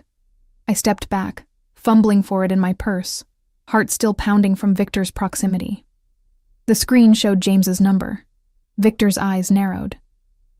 "Mercer, answer it, on speaker." I hesitated, then obeyed, pressing the speakerphone button. "Hello?" "Alina." James's voice was tight with barely controlled rage. "Have you seen the news?" "No, I've been at the hospital with my grandmother." "What's happened?" "Anton Kuznetsov is dead, shot execution style behind the frost room." His voice cracked slightly. "He was my source, Alina, the one I told you about yesterday." I glanced at Victor, whose expression had hardened at the name. "James, I'm so sorry. I need to see you. Now. It's not safe to talk on the phone." The urgency in his voice was unmistakable. "Meet me at the university library in 30 minutes. Second floor, linguistics section. Come alone." The call ended before I could respond. Victor was already moving, pressing a button on his desk phone. "Mikhail, I need surveillance on Northwestern University Library. Immediately." "You're not sending me there," I protested. "No, I'm going with you." He opened a cabinet, removing what I recognized with a shock as a handgun. "Kuznetsov was my head of security until 3 months ago. If he was Mercer's source, the threat is far more serious than I thought." "I'm not getting in the middle of a shootout, Victor." He tucked the gun into a shoulder holster beneath his suit jacket. "There won't be one. We'll observe from a distance. I need to know what Mercer knows, what evidence Kuznetsov gave him before he died." "And then what? You'll have James killed too?" The question was out before I could stop it. Victor stilled, his eyes meeting mine with chilling intensity. "Is that what you think of me? That I solve all my problems with bullets?" "I don't know what to think anymore," I admitted. "I'm in so deep I can't see daylight." Something softened in his expression. "I don't want Mercer dead, Alina. I want him neutralized. There are other ways to accomplish that." Before I could respond, Mikhail appeared at the door, car keys in hand. "The car is ready, sir." The ride to Northwestern passed in tense silence. Victor sat beside me in the back of the Escalade, close enough that our shoulders occasionally touched when the car turned. Each contact sent electricity through me, a physical awareness I couldn't suppress despite the dangerous situation we were heading into. "Stay in the car," Victor instructed as we pulled up a block from the library. "Mikhail will keep you safe." "No." I caught his arm as he prepared to exit. "I'm coming with you." "It's too dangerous. James asked for me. If he sees you instead, he'll run." I held his gaze steadily. "Let me talk to him. I'll find out what he knows." Victor studied me for a long moment. "You'd do that willingly? Help me against your former lover?" The question carried weight beyond the immediate situation. It was a test of where my loyalties truly lay. "I'm already complicit," I said finally. Might as well see it through. Something like approval flickered in his eyes. "Very well. But we do this my way. You wear a wire so I can hear everything. I'll be close enough to intervene if necessary." 15 minutes later, wired with a tiny transmitter hidden beneath my sweater, I climbed the stairs to the library's second floor. The linguistics section was deserted, rows of bookshelves creating a maze of secluded study nooks and hidden corners. Alina. James materialized from between shelves, grabbing my arm and pulling me into a small study alcove. "Thank God you came." "James, what's going on? You're scaring me." The fear in my voice wasn't entirely feigned. He ran a hand through his hair, eyes wild with a combination of grief and adrenaline. "Anton is dead. Shot twice in the head. Professional hit. He was supposed to give me the final evidence I needed. Shipping manifests, bank transfers, everything proving Sokolov's operation. I don't understand what this has to do with me," I said, conscious of Victor listening to every word. James grabbed my shoulders. "It has everything to do with you. You're in danger, Alina. Sokolov must know you talked to me. He'll assume you leaked information." "No, he wouldn't," I began, only to be cut off. "Listen to me." James's voice rose, drawing a sharp shh from a nearby student. He lowered his voice to an urgent whisper. "I can protect you. I have contacts at the FBI. They can put you in witness protection, but we have to move now before Sokolov realizes you're gone." "Witness protection?" I stared at him. "James, I haven't witnessed anything. I've only worked for him a few days." That's not true, is it? His eyes narrowed. You've seen things, heard things. That's why you reached out to me yesterday. You realized what kind of man you're really working for. The trap was so obvious, I almost laughed. James wasn't concerned for my safety. He was fishing for information, trying to turn me into his new source. I reached out because I thought we could be friends again. I said carefully. Nothing more. Bullshit. His grip on my shoulders tightened painfully. You know something, Alina. Something important enough that Sokolov had Anton killed to protect it. You're hurting me. I tried to pull away, suddenly truly afraid of the desperation in James's eyes. Tell me what you know. His voice rose again, drawing stares from across the room. What did you see? What did you translate for him? Names? Shipping routes? Nothing. I told you, I just started working for him. Liar. He shoved me against the bookshelf, sending volumes of linguistic theory tumbling to the floor. Anton is dead because of you, because you warned Sokolov about our meeting. Cold fear washed over me as I realized James was unraveling, his judgment clouded by grief and obsession. Where was Victor? Could he hear what was happening? James, please, you're not thinking clearly. I should have known. He spat, his face contorted with anger. Once a Russian sympathizer, always a Russian sympathizer. Is that it? Or did Sokolov find another way to buy your loyalty? Is he fucking you, Alina? Is that your price? The crude accusation hit like a slap. I shoved him hard, creating space between us. You need help, James. This isn't you.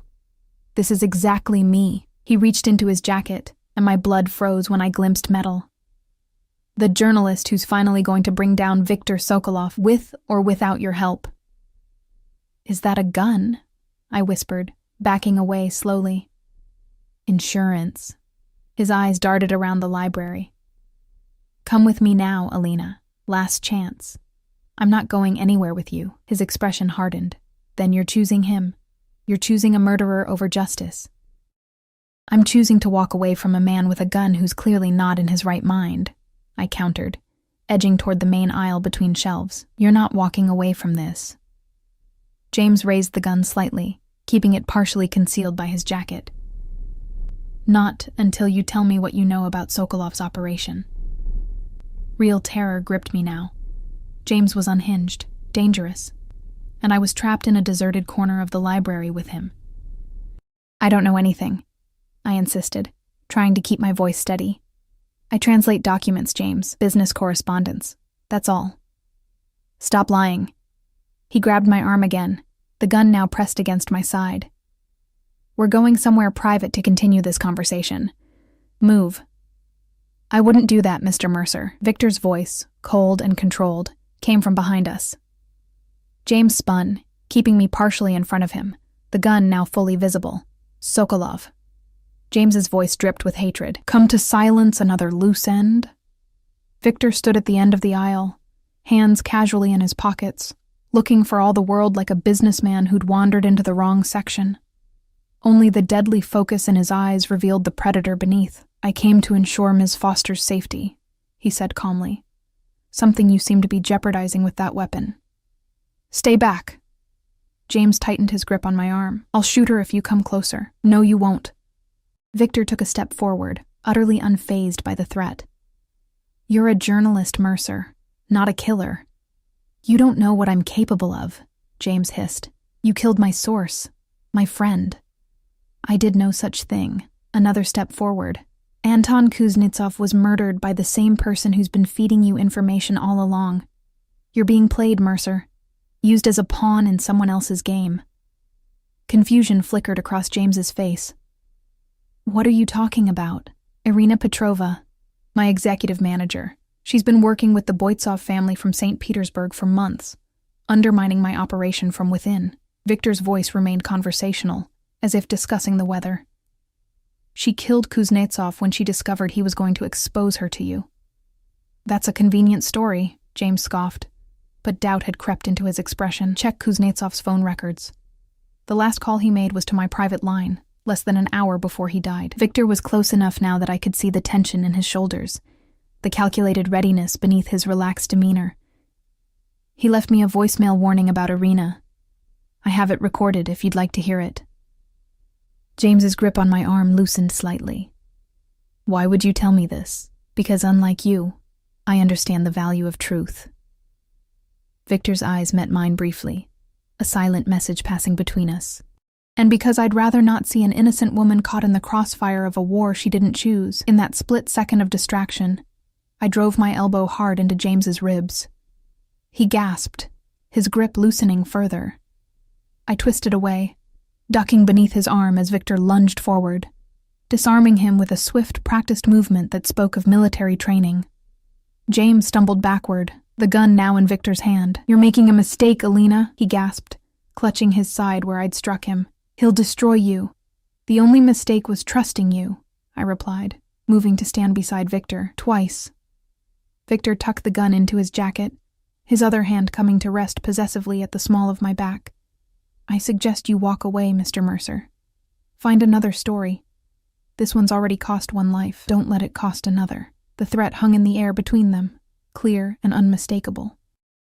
James looked from Victor to me, betrayal and resignation warring in his expression. This isn't over, he said finally, backing away. The truth always comes out eventually. Indeed it does. Victor's voice hardened. Remember that when you consider your next move.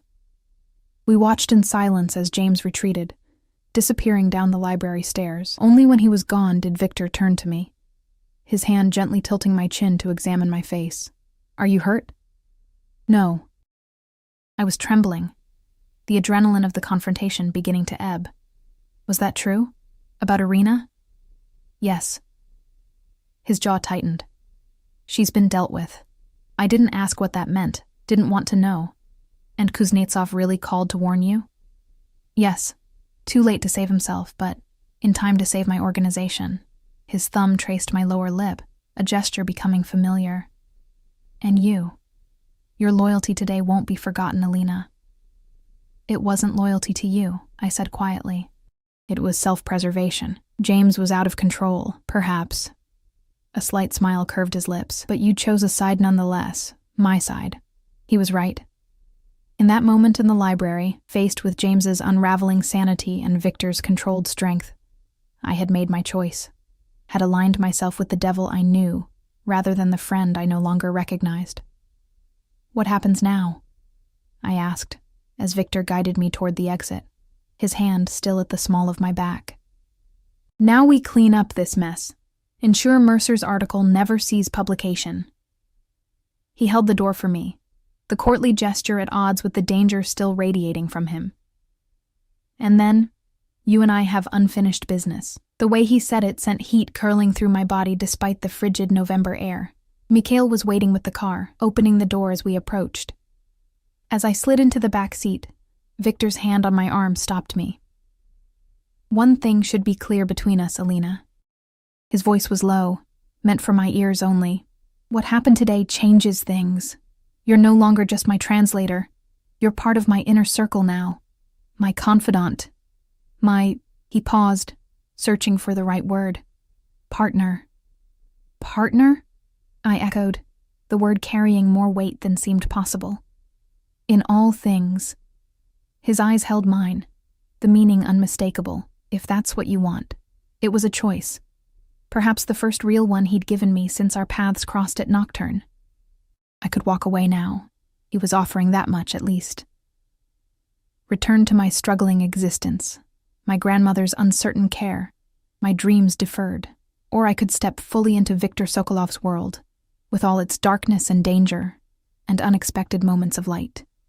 Become the woman at the wolf's side, both his weakness and his strength. I want it, I said finally, the truth releasing something tight in my chest. God help me. I want it all. His smile then, genuine, transformative, made him look younger, almost boyish. He joined me in the back seat, closing the door on the outside world. As the car pulled away from the curb, Victor reached for my hand, our fingers intertwining in silent understanding. Your grandmother will be pleased, he said unexpectedly. She called me this morning after her appointment. I stared at him. She called you? How? I gave her my number when I arranged her care. His thumb traced circles on my palm. She's quite formidable, your babushka. Threatened me with creative Russian curses if I hurt you. Laughter bubbled up, surprising us both. That sounds like her. She also said something about Russian men making terrible husbands but passionate lovers. His eyes danced with amusement. I assured her I'd prove the first part wrong. The implication stole my breath. Victor. Not today, not tomorrow, but someday. He lifted our joined hands, pressing his lips to my knuckles. When you're ready. When you understand completely what it means to be mine. The possessiveness that had once frightened me now sent a different kind of shiver through my body. Because I was beginning to understand that belonging to Viktor Sokolov meant more than ownership. It meant protection, passion, a place in a world few ever glimpsed from the inside. And what about you? I asked, emboldened by his rare openness. Are you mine as well? His expression sobered, gray eyes searching mine. I have been since you spoke Russian in that restaurant, Alina Foster. You just didn't know it yet. The confession hung between us, transforming the air in the car, making it thick with possibility. When his lips finally met mine, it felt inevitable. The culmination of a dance that had begun the moment our eyes first locked across that private dining room. His kiss was everything I'd imagined and nothing like I'd expected. Controlled yet hungry, commanding yet surprisingly tender. His hand cradled my face as if I were something precious, even as his mouth claimed mine with unmistakable possession. When we broke apart, both breathless, the world outside seemed to have changed. Sharper, brighter, more vivid. Or perhaps it was simply that I had changed, stepped across a threshold into a life I'd never imagined for myself. Where are we going? I asked, suddenly aware the car was heading away from both the office and my apartment, the airport. Victor's arm curled around me, drawing me against his side. I have business in St. Petersburg that can't wait. The Boitsov family needs to understand the consequences of their interference. You want me to come with you? To Russia? The speed of this new reality made my head spin. I want you by my side, Alina, in Chicago, in Russia, wherever business takes me. His voice softened slightly, and I thought you might like to see your grandmother's homeland. Perhaps visit her old neighborhood. The thoughtfulness of the gesture, remembering this detail about my grandmother's past, wanting to connect me to my heritage, touched me unexpectedly. It was these glimpses of the man beneath the power that had drawn me to him from the beginning. Yes, I said simply. I'd like that. As the Chicago skyline receded behind us, I leaned into Victor's embrace, no longer fighting the current that had swept me into his world. I had made my choice, crossed my own line in the sand. Whatever came next, danger, passion, power, I would face it at the wolf's side, not as his possession, but as his equal, his partner. His light in the darkness he navigated with such deadly grace. And if that meant embracing parts of myself I'd never acknowledged, the hunger for power, the thrill of danger, the willingness to bend moral boundaries, then so be it. We were all shaped by our choices, by the compromises we made to protect what mattered most. Victor had chosen me, and against all reason, against all warnings, I had chosen him. The rest was yet to be written, our story just beginning. But one thing was certain as we sped toward the future awaiting us. I had spoken Russian before the Mafia boss, and in doing so, I had changed both our destinies forever.